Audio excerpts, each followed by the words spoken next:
날마다 말씀과 동행하는 동행 묵상 시간입니다. 오늘은 25년 2월 27일 목요일입니다. 누가복음 7장 18절에서 35절 하나님 말씀입니다.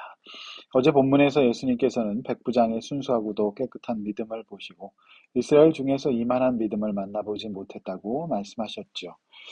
예수님에 대한 비난과 비판이 난무하던 시점에서 이방인이었던 백부장이 정작 이스라엘 사람들에게서도 찾아볼 수 없었던 믿음을 보인 것에 대한 예수님의 반가움이 묻어납니다.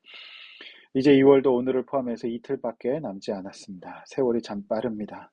남은 2월 잘 마무리하시기를 바랍니다. 마무리하시는 최선의 방법은 무엇일까요? 오늘도 말씀 붙잡고 깨어서 오늘 주어진 하루의 삶에서 겸손히 또 주어진 일에 최선을 다하면서 옳은 선한 마음으로 살아야 할 것입니다. 여러분들의 이 삶을 응원합니다. 자, 말씀 보시겠습니다.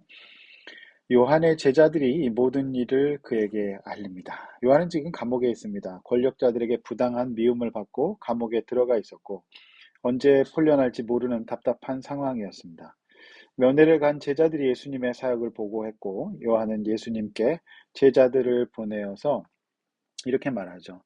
오실 그이가 당신이 오니까 우리가 다른 이들을 기다리오니까 하더이다 하니 아, 이렇게 물은 거죠. 그는 당신이 맞는지 아니라면 더 기다려야 하는지 궁금해합니다. 그래서 이제 21절에서 24절까지 예수님의 대답이 쭉 이어지죠. 예수님께서는 구약 성경에 예언된 메시아가 오시면 일어날 일에 대하여 말씀하십니다.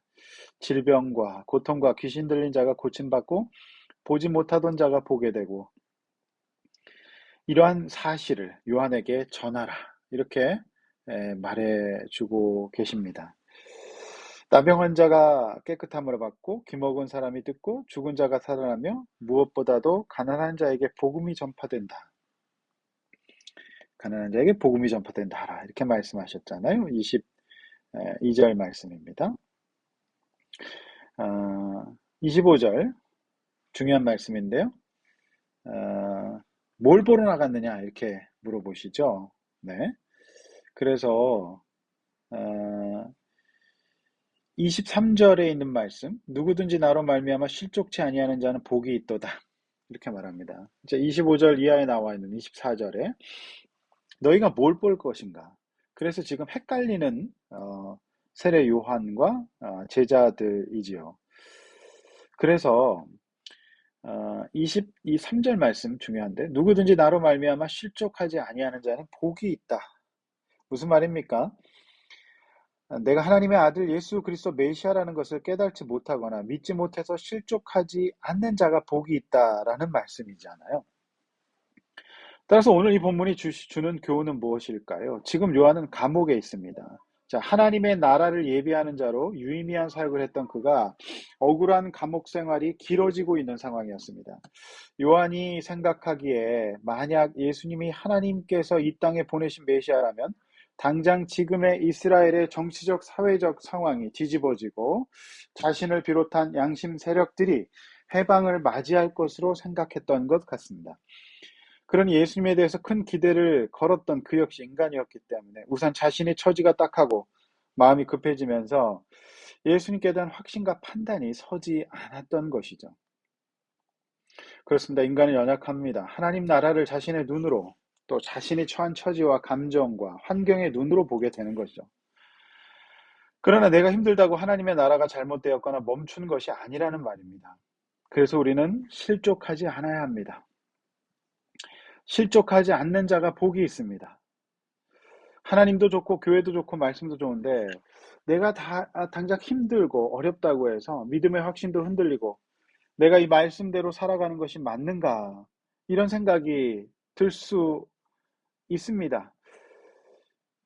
뒤에서 이제 예수님께서도 인정하시지만 그는 훌륭한 사역자였습니다. 그러므로 내 처지와 환경에 따라서 흔들리는 믿음, 실족하는 믿음은 아무리 훌륭한 이력을 갖고 있다 할지라도 그런 현실의 이 믿음은 옳지 않습니다.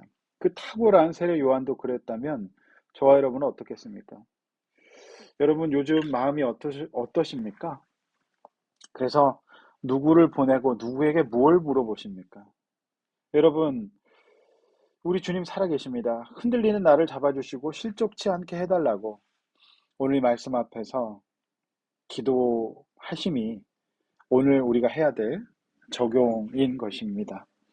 24절, 28절 쭉 예수님 말씀 이어지죠? 요한이 보낸 자가 떠난 후에 예수께서 무리에게 요한에게 말씀하시되 너희가 무엇을 보려고 광야에 나갔더냐? 바람에 흔들리는 갈대냐? 부드러운 옷 입은 사람이냐? 화려한 옷을 입고 사치하게 지내는 왕궁에 있는 자냐?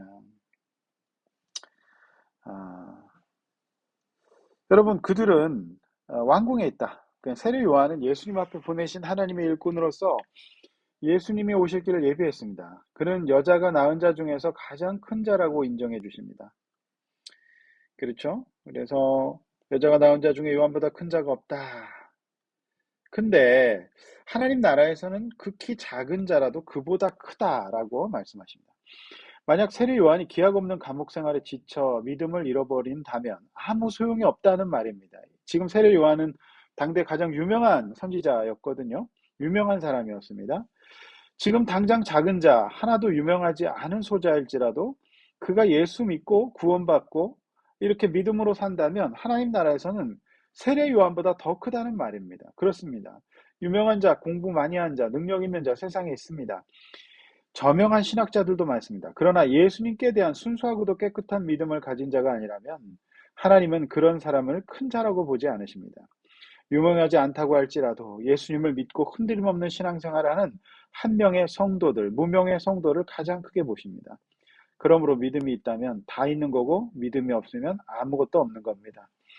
하나님 나라에서 오늘 이 말씀을 듣고 믿음으로 반응하는 여러분을 가장 큰 자로 보시는 하나님 앞에서 여러분 어깨를 펴십시오. 그리고 여러분이 자존감의 근거를 이 하나님 나라에서 큰 자라는 것으로 삼으시기를 바랍니다.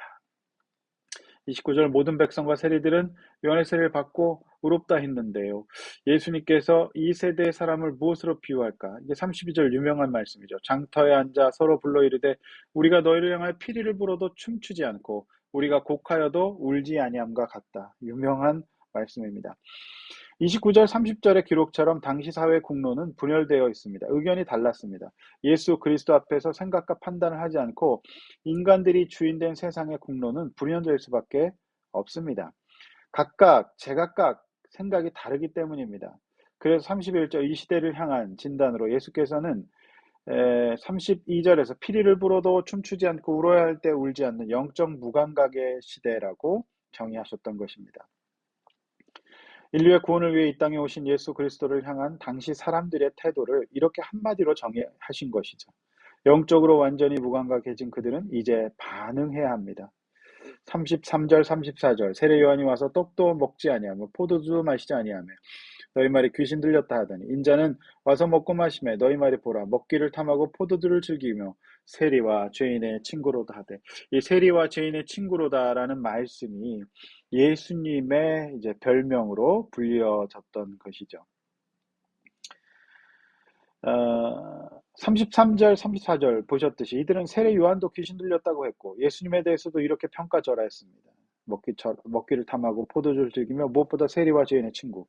최악의 교만이었습니다. 예수님이 하신 일련의 행동은 이제 천국잔치를 벌이신 주인공으로서의 역할이었죠. 죄인들이 구원을 위해서 대속하신 예수님의 사역의 본질이었기 때문에 세리와 죄인들, 즉 죄를 해결할 방법이 없는 자들을 구원하시는 분으로서 오셨기 때문에 그들을 품으셨던 거죠. 한마디로 이들은 이렇게 해도 안 믿고 저렇게 해도 안 믿었던 사람들입니다. 비판을 위한 비판만 했던 것입니다. 그러나 35절 지혜는 자기 모든 자녀로 인하여 옳다함을 얻는다. 여기서 지혜는 이제 예수님을 뜻합니다. 이제 히브리인들은 이 지혜를 이제 인격적인 그런 이제 취급을 했거든요. 하나님을 말합니다. 그래서 예수를 믿는 그분의 자녀들은 결국 옳다함을 받게 될 것이라는 말로 오늘 본문이 마쳐집니다. 자, 성도 여러분, 오늘 이 본문 앞에서 어떤 묵상을 해봐야 될까요? 어떤 적용을 해봐야 될까요? 내가 요즘 뭘 반응합니까? 내가 재미와 자극에 반응합니까? 아니면 은혜와 말씀에 반응합니까? 기도에 반응합니까? 그리고 여러분은 누구의 친구입니까? 연약한 사람들의 구원을 위해 기도하고 함께 동행하는 그런 그들의 친구입니까? 이 말씀 앞에서 우리 각자를 돌아봐야 합니다. 여러분, 영적 무감각의 시대가 이 시대라는 겁니다. 그래서 여러분, 찬양할 때 온 마음으로 찬양하는 성도, 또 기도할 때 그냥 눈 감고 있는 것이 아니라, 엎드려 있는 것이 아니라 뜨겁게 기도하는 성도, 또 말씀을 아멘으로 화답하고, 또 교회에서 제공하는 여러 가지 일들에 대해서 적극적으로 반응하는, 또 영적으로 좀 깨어있는 감각. 여러분, 죽은 사람은 반응이 없습니다. 바늘로 찔러도 반응이 없습니다. 살아있다면 반응이 있기 마련입니다. 예수님께서 별의 별 하나님 나라의 역사를 그대로 보여주심에도 불구하고 그들은 반응하지 않았던 것입니다. 이 예수님의 답답한 마음을 이해하시겠습니까? 그렇다면 오늘 이 말씀 보면서 나는 이번 한 주간 동안 내 영혼에 깨어있으므로 하나님 앞에서 뭔가 반응해야 하지 않겠습니까? 네, 회개에 대한 요청이 있으면 회개해야 되고요. 감사에 대한 요청이 있으면 감사해야 되는 우리 영혼이 좀 반응할 수 있는 사람들이 될 수 있게 해달라고 기도하시기를 바랍니다. 기도하겠습니다. 하나님 아버지, 영적으로 반응 없는 이 세상, 우리가 하나님 앞에 살아있는 존재로서, 영적으로 깨어있는 존재로서 반응하게 하여 주시옵소서.